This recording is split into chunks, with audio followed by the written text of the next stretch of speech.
कर दो। तो देखिए, हम खेती की बात करेंगे और उस खेती की बात करेंगे जिससे आपके जीवन में खुशियां आए। अभी तो वो खेती हो रही है कि खेती करने वाला रो रहा है। उन्नत खेती, मध्यम मान, निश्चित चाकरी, भीख निदान। किसी जमाने में ऐसा कहा जाता था कि खेती सबसे उत्तम व्यवसाय है। और कब था उत्तम व्यवसाय? जब हम खेती को समझते थे, खेती को जानते थे, खेती को खेती की तरीके से करते थे। मित्र, अगर आप हकीकत में समझना चाहेंगे तो खेती एक धर्म है, या यूं कहें खेती के अतिरिक्त कोई धर्म है ही नहीं। खेती के अतिरिक्त कोई धर्म है ही नहीं। खेती एक कर्म है जो इस पृथ्वी पर मनुष्य को करना ही करना है। अगर खेती नहीं करेंगे तो भोजन कैसे करेंगे? इसलिए खेती करनी है। खेती से हमको भोजन मिलता है, खेती से हमको ऑक्सीजन मिलती है, खेती से हमको पानी मिलता है। और आपने सुना है कि इस धरती पर मनुष्य परमात्मा की सबसे सुंदर और अंतिम रचना है। समझना बात को। हम मनुष्य हैं और हमारे बारे में कहा गया है कि मनुष्य, तुम इस भूमंडल की सबसे सुंदर रचना हो। 84 लाख योनियों की रचना के बाद फिर मनुष्य योनि की रचना हुई। इसको ज्ञानावतार कहा जाता है। अगर ज्ञान नाम की कोई वस्तु है तो केवल इंसान के पास है। और जो धर्म है, अगर व्यक्ति अज्ञानी है तो वो धर्म नहीं कर सकता, वो अधर्म करेगा। क्या करेगा? ज्ञान ही आपको धर्म सिखाता है। और खेती का जो ज्ञान है वो सबसे अद्भुत ज्ञान है। खेती अगर ना हो तो एक फिजिक्स का मास्टर है, एक केमिस्ट्री का मास्टर है, इनकी जीविका चल जाएगी। एक इंजीनियर है, एक डॉक्टर, इनका जीविका चल जाएगी। खेती के बिना संसार में कुछ है ही नहीं। लेकिन कुछ चंद पढ़े लिखे लोगों ने, अब आपको जो मैं समझाने जा रहा हूं उसको जरा कायदे से समझना। इस संसार में जो पढ़ गया, जैसे हम पढ़ गए, तो हम कहां पैदा हुए थे? गांव में। किसके बेटे थे? किसान के। आप महोबा के जिस महोबा में जिन गांव से आए हो, आपके गांव में भी लोग कुछ पढ़ लिख करके, कोई तहसीलदार हो गया, कोई एसडीएम हो गया, कोई बीडीओ हो गया, कोई कुछ हो गया, कोई कुछ हो गया ना जी। तो सरकारी सिस्टम में जितने भी लोग हैं वो गांव में जन्मे हैं, किसान के बेटे। लेकिन पढ़े लिखे का मतलब ये हुआ कि हमारा बाप तो किसान था, जन्म तो गांव में हुआ था, लेकिन गांव के खिलाफ और किसान के खिलाफ ही मेरा काम है सारा। हमको चंद नोट चाहिए, ज़्यादा चाहिए, तो कहाँ से आएगा? बिजनेस से। बिजनेस कहाँ होगा? किसान और गरीब के ऊपर। तो मैं आपको ये बता रहा हूँ कि आज के ठीक 70 साल पहले हमारे देश के गांव में एक माहौल था, सामाजिक समरसता थी, कोई लड़ाई झगड़ा नहीं था, सारे लोग प्रसन्न थे। अब क्या हुआ? अब गांव की स्थिति सबसे बदतर है। गांव में लड़ाई झगड़े बहुत हैं, वैमनस्यता बहुत है कि नहीं है? किसान जो दुनिया का पेट भरता है वो दुखी है और वो आत्महत्या करता है। आज के ठीक 50 साल पहले एक न्यूज आप दिखाइए कभी कोई अखबार में कि साहब आज के 50 साल पहले उड़ीसा में या विदर्भ में या महाराष्ट्र में या बुंदेलखंड में किसानों ने खेती में घाटा हो जाने के कारण आत्महत्या किया था। कोई न्यूज है आपके पास? नहीं है। करता था कोई? और आज तो खेती में घाटा हो जाने के कारण लोग आत्महत्या करते हैं कि नहीं करते? क्यों करते हैं? समझना बात को। 17वीं शताब्दी तक एक अंगस मेडिसन है, विदेशी आर्थिक इतिहासकार, उन्होंने लिखा है कि 17वीं शताब्दी तक भारत की अर्थव्यवस्था दुनिया की सबसे बड़ी अर्थव्यवस्था थी। और किसी ने लिखा है कि भारत में बिना गन्ने के लोग चीनी पैदा करते हैं, यानी कि शहद इतना ज़्यादा होता है कि गन्ने की ज़रूरत ही नहीं। भारतवर्ष में दूध दही की नदियां बहती हैं। ये हम नहीं कह रहे, ये बाहर से जो लोग आए हैं हिंदुस्तान, उनके लिखे हुए लेख हैं कि भारतवर्ष में दूध दही की नदियां बहती हैं, भारतवर्ष में बिना गन्ने के लोग चीनी पैदा कर लेते हैं, भारत की अर्थव्यवस्था दुनिया की सबसे बड़ी अर्थव्यवस्था है। फिर क्या हुआ? फिर अंग्रेज आए और हमारे देश की जो संस्कृति थी, कृषि संस्कृति। देखिए, संस्कृति जब भी शब्द आएगा, जैसे संस्कृति, संस्कृति की कोई परिभाषा नहीं बता पाएगा कौन सी संस्कृति, तो जोड़ना पड़ेगा कृषि संस्कृति। और कृषि संस्कृति का क्या मतलब था? सर्वे भवन्तु सुखिनः सर्वे सन्तु निरामया। किसान एक ऐसा प्राणी है जो ईश्वर से निवेदन करता है कि हे परमात्मा, इस भूमंडल पर जितनी भी जीव जगत की इकाइयां हैं सभी सुखी एवं निरोगी रहें। हमारी संस्कृति कहती थी दाने दाने पर लिखा है खाने वाले का नाम।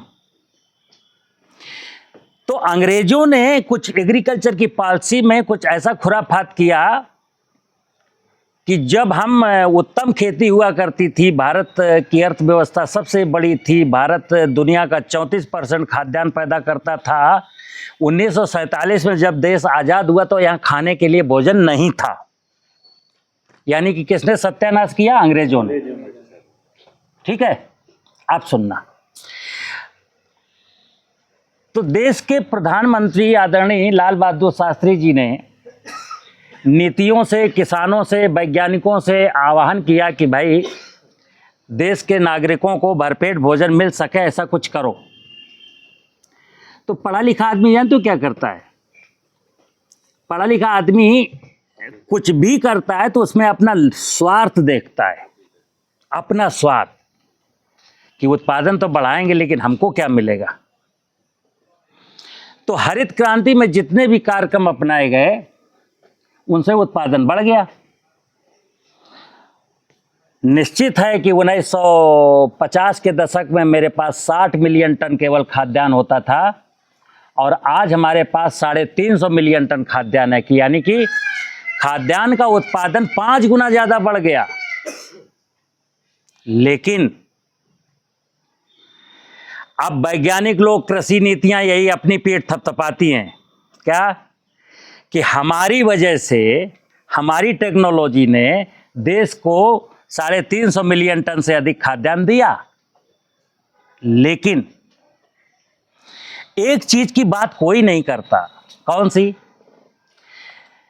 कि 1950 के दशक में हमारी जमीनों की उर्वरा शक्ति इतनी मजबूत थी कि आप याद करना, ठीक 30-40 साल पहले रबी के सीजन में जौ, चना, मटर, मसूर, राई, अलसी बिना पलेवा के बो देते थे और बिना पानी के काट लेते थे, बिना फर्टिलाइजर के काट लेते थे। कोई बीमारी नहीं थी, कोई कीड़ा नहीं था,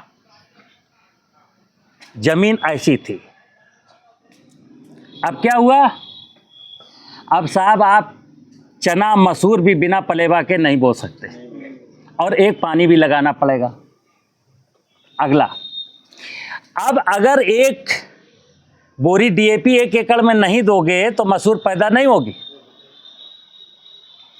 अब अगर आप उसमें इल्ली को नहीं मारोगे तो मसूर पैदा नहीं होगी। अब उकटा लगेगा, उकटा के लिए आपको फंजीसाइड कुछ ना कुछ तटकरम करना पड़ेगा। धरती बंजर हो गई, जमीन के नीचे का पानी नीचे खिसक गया, गांव में, खेत में, खलिहान में ना चिड़िया है, ना तितली है, ना मधुमक्खी है, ना केंचुआ है, ना मेंढक है। एक केवल आदमी दिखाई देता है, वो भी उदास, मायूस, ना हंसता है ना मुस्कुराता है। तो मित्र, हम परमात्मा की संतान है और सबसे सुंदर रचना है। हम यहाँ क्यों आए थे? हम यहाँ हंसने आए थे, मुस्कुराने आए थे, लोगों को हंसाने आए थे। लेकिन आज क्या हुआ? दूषित कृषि प्रणाली ने, कृषि तकनीकियों ने क्या किया? बिजनेस मॉडल बनाया। फर्टिलाइजर की दुकान, पेस्टिसाइड की दुकान, सीड की दुकान, बोरिंग की दुकान, समर की दुकान, कृषि यंत्र की दुकान। यानी पहले खेती में हमको कोई निवेश नहीं खरीदना था।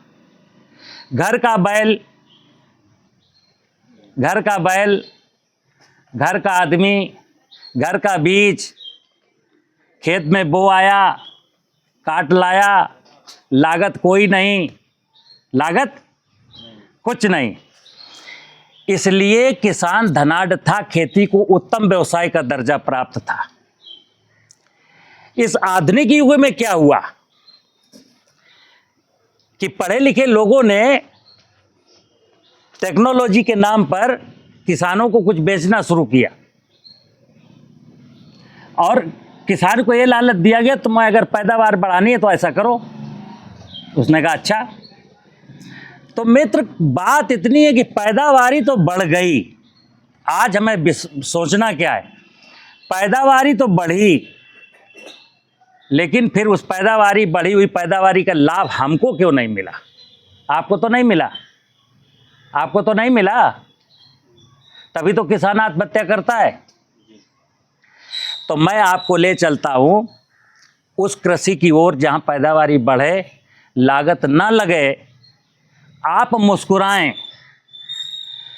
पहला है कि आप मुस्कुराएं, दुनिया को मुस्कुराना हो मुस्कुराए, मरना हो मरे, लेकिन किसान मुस्कुराए, ये प्रकृति मुस्कुराए। तो देखिए आप, हम खेती का बीज, हम बीज बोएंगे रबी में, खरीफ में, जायद में, सब्जी का बोएं, फल का बोएं, अनाज का बोएं, दलहन का बोएं, तिलहन का बोएं। कहाँ बोएंगे? खेत में। हम कोई भी फसल का बीज बोएंगे तो कहाँ बोएंगे? दुनिया में, देश में कोई भी व्यक्ति खेत की बात करता है क्या? खेती के विषय में कोई खेत की बात करता है क्या? खेती कहां से शुरू होती है? उन्नतशील बीज। गजब। जब तुम्हारी मिट्टी उन्नत नहीं है तो उन्नत बीज डाल के क्या कर लोगे? और वही तो हो रहा है। जैसे आप हर साल, अभी गेहूं आएगा तो किसी को बीज ब्लॉक में, प्राइवेट में कि का है बाबूजी को अच्छी वैरायटी आई का पिसिया की, जाकी पैदावार 60-70 कुंटल हुए, तो कहेगा हाँ आई है, 40 रुपया किलो है, बोले बाबूजी जे ही दे दो। आपको पता है कि पिछले बार भी आप 70 कुंटल की ले गए थे, आपके यहाँ तो केवल 25 कुंटल हुआ था। तो आपको पता है कि हम पिछले कई सालों से अच्छी वैरायटी ला रहे हैं, लेकिन उत्पादन मुझे वही मिलता है जो मिलता आया है। और सरकार को, बीज बेचने वालों को भी पता है कि तुम 70 कुंटल की ले जाओ, चाहे 200 कुंटल की ले जाओ, तुम्हारे खेत में 25 कुंटल से ज्यादा नहीं होना है। क्यों? जमीन की सामर्थ्य नहीं है, जमीन थक चुकी है और जमीन की बात कोई नहीं करता। कीड़ा लगता है तो लोग कह देते हैं कि इंसेक्टिसाइड डालो। चिड़िया खेत में वापस आ जाए, इसकी बात कोई नहीं करता। फसल में बीमारी लग जाती है तो लोग कह देते हैं फंजीसाइड डालो, लेकिन फसल में बीमारी क्यों लगती है इसकी बात कोई नहीं करता। क्यों? क्योंकि अगर किसान को सत्य पता चल जाएगा,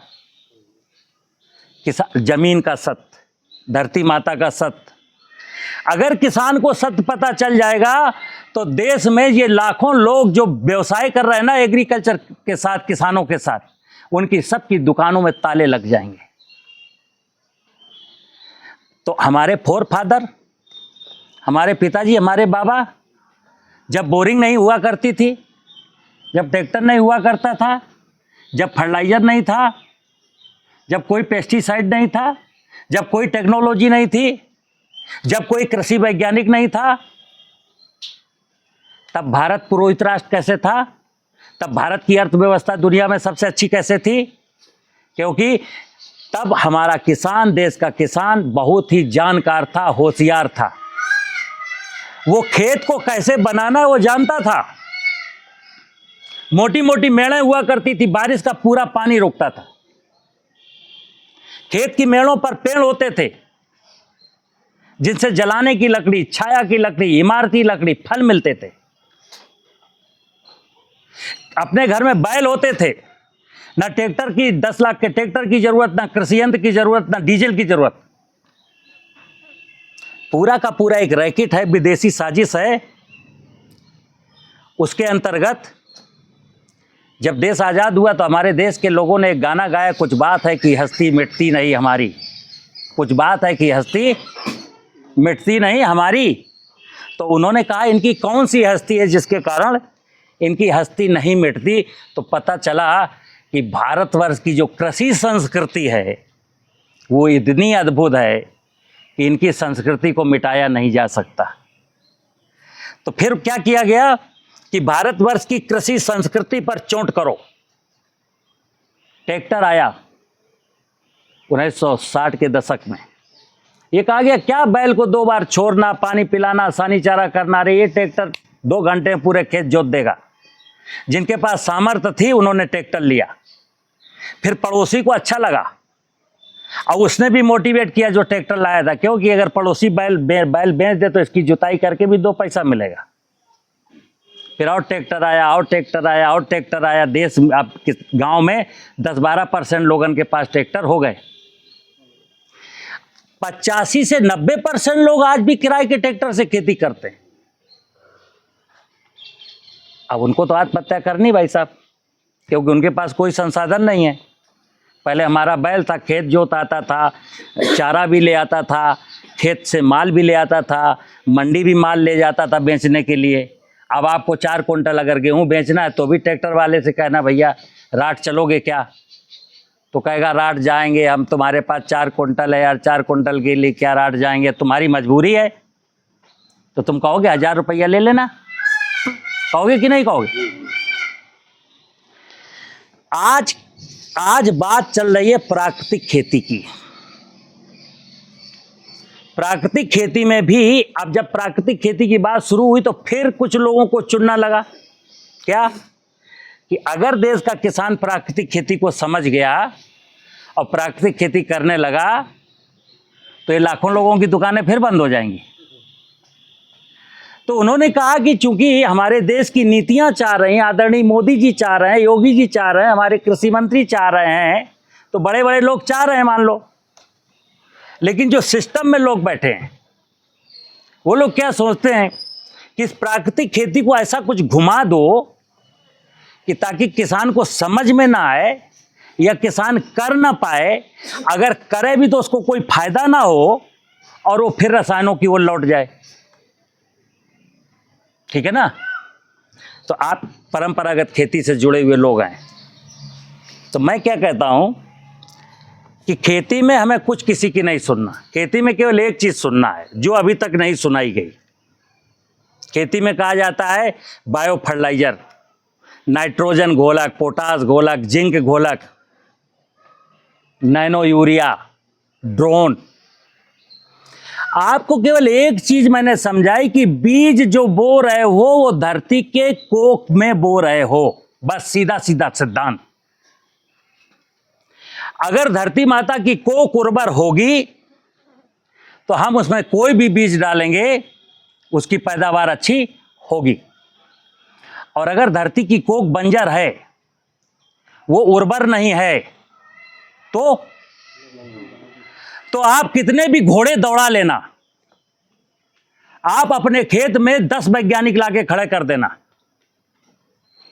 और 1 क्विंटल भी पैदावार बढ़ जाए तो कहना क्यों? धरती माता। देखिए वेद में क्या है, वेदों की ओर ले चलते हैं। आप लोग पूजा करते हैं ना शिव की, सारा देश शिव की पूजा करता है, लेकिन शिव को नहीं जानता।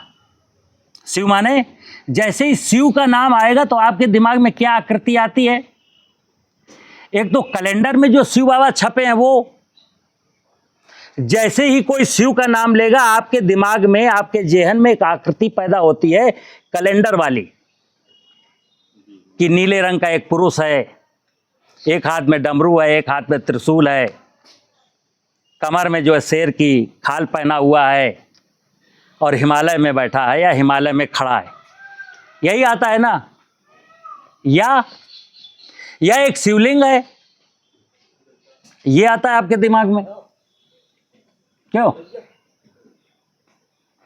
अब हम क्या कहते हैं, वेद साफ साफ कहता है, और आप पौराणिक कथाएं पढ़ लीजिए,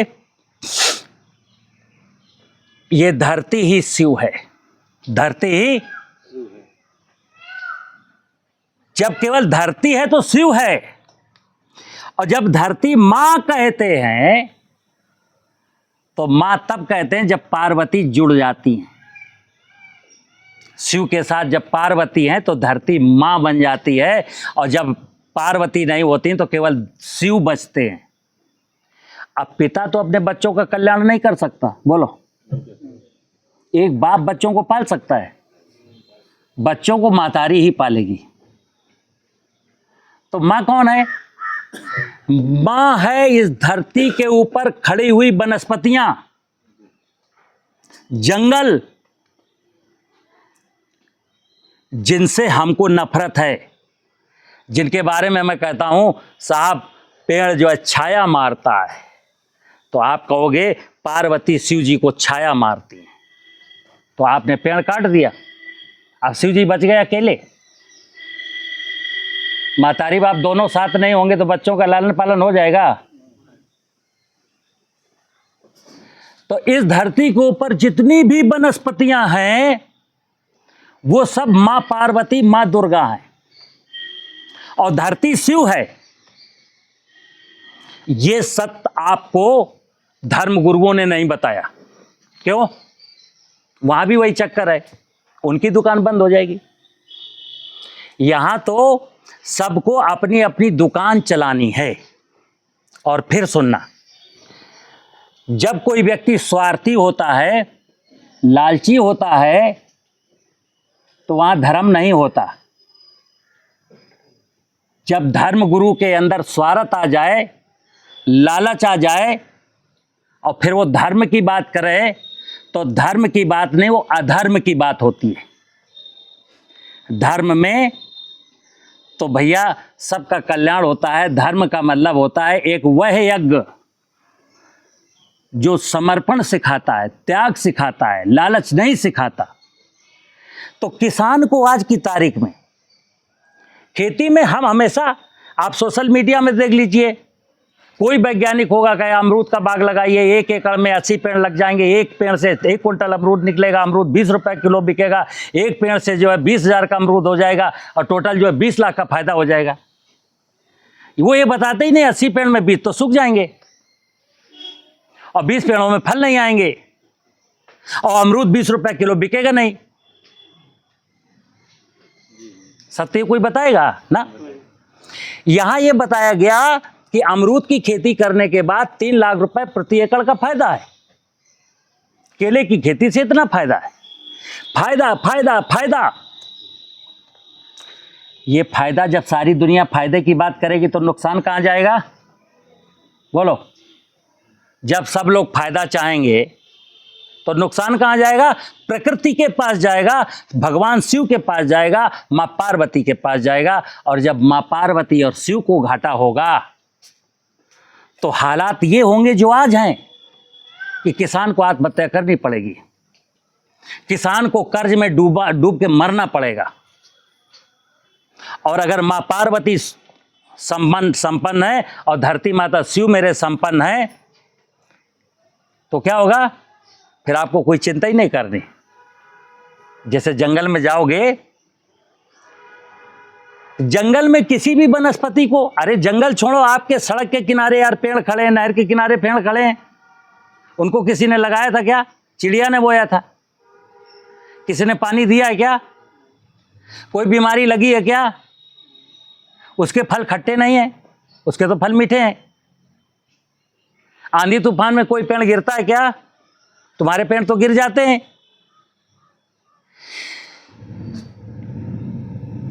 रहीमन बिरवा खेत में सींचे ते कुमलाए, और रहे भरोसे राम के पत्थर पर हरियाए।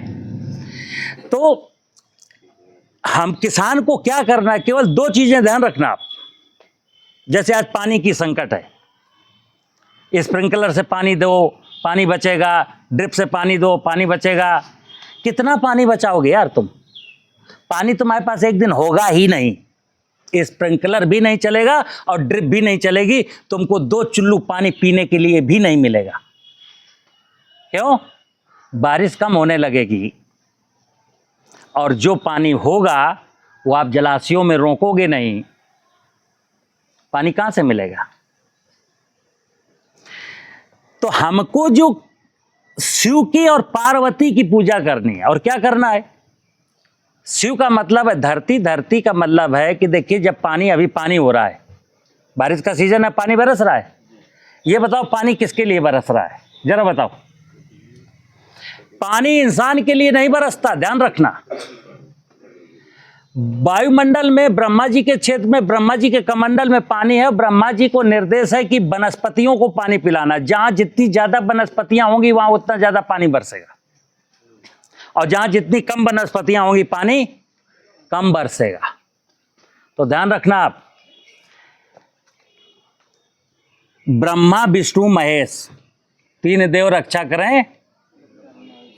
ब्रह्मा का मतलब है वृक्ष और वायुमंडलीय क्षेत्र जहां बादल रहते हैं। विष्णु का मतलब है क्षीर सागर, अर्जुन डैम, तुम्हारे महोबा में जो डैम है वो, या समुद्र, ये विष्णु है, ये आपके गांव का जलाशय। और शिव ये धरती है, और शिव की अर्धांगिनी मां पार्वती है, यानी वनस्पतियां। इसीलिए शिव को अर्धनारीश्वर कहते हैं। जरा धरती को, जंगल को कहीं ऐसे काटो तो नीचे शिव, ऊपर पार्वती, अर्धनारीश्वर। तो किसान को क्या करना है कि खेत की मेड़ बना के बारिश का पानी अपने खेत में रोकना है, और खेत की मेड़ों पर पेड़ लगाने हैं। और पेड़ जब लगाएं तो किसके लगाएंगे? अपने लिए, अमरूद के नहीं। और बता दूं, अमरूद, आंवला, नींबू ये पेड़ नहीं होते, ये झाड़ होते हैं। पेड़ का मतलब है पीपल, बरगद, पाकड़, गूलर, महुआ, आम, शीशम, नीम, जामुन, अर्जुन। इन पेड़ों में पक्षियों का भी भोजन है और आपका भी भोजन है। जब तक पक्षियों के भोजन वाले पेड़ खेत में नहीं होंगे तो चिड़िया नहीं आएगी, और अगर आपके खेत में चिड़िया नहीं आएगी और कोई फसल बोगे तो उसमें कीड़ा लगेगा, और जब कीड़ा लगेगा तो उसका कोई प्राकृतिक नियंत्रण नहीं है। और पेस्टिसाइड अगर खेत में डाले हैं तो जमीन से सूक्ष्म जीव नष्ट हो गए हैं, तो खेत में बीमारी लगेगी, और बिना फंजीसाइड के ठीक। और अगर खेत में आपने गोबर की खाद नहीं डाली, हरी खाद नहीं डाली, खरपतवार यूं ही बीडीसाइड डाल के मारते रहे, और भूसा में और पुआल में और फसलों के अवशेष में आग लगाते रहे, तो शिव को जब जहर नहीं दोगे तो शिव अमृत कैसे देगा? पौराणिक कथाओं में है ना, शिव जी ने कहा कि जहर हमको दे दो, अमृत ले लो। यानी तुम धरती में कूड़ा कचरा डालो और वो चना मटर के रूप में देगा, तो तुम तो कूड़ा करकट को जलाने लगे, सड़क पर फेंकने लगे, तलैया में बहाने लगे। तो फर्टिलाइजर देने पड़ेंगे, और जब फर्टिलाइजर देते हैं हम तो भोजन में कोई पौष्टिकता नहीं है। आज आपको भोजन में स्वाद आता है? जब दाल रोटी सब्जी रोटी खाते हो तो स्वाद है क्या पहले वाला? कहां गया स्वाद? जब जमीन में स्वाद नहीं तो आपके भोजन में स्वाद कहां से आएगा? और जब जमीन में पोषण नहीं है तो आपको जिंक की गोली, कैल्शियम की गोली, मैग्नीज की गोली, आयरन की गोली खानी पड़ रही कि नहीं पड़ रही? और जमीन अच्छी होगी तो हमको कोई गोली नहीं खानी पड़ेगी।